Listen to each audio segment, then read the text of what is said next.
hanyuma uhita ubona umugore wawe se yarapfuye gicoco gusa ubundi se ubwo yayatanze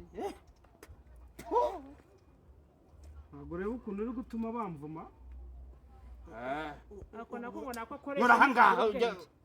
ayo 50 se yamuhaye ariko ntawe ufata sebye ko nawe urasebye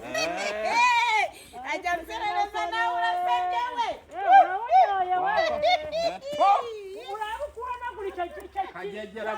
bagira amagambo n'ubundi nzabivuga icyo gisaba wadushyize turakurikira mukobwa kurikira wowe genda nawe wa mutungo we se n'uwimukanwa n'utimukanwa niko ngo amadolari 1,000 ngahe wikoreye iki se we ariko ingo z'abandi murazimaza we dore ibintu nibyo njya mbavuga kwino marigari aragenda nka nyirabarazana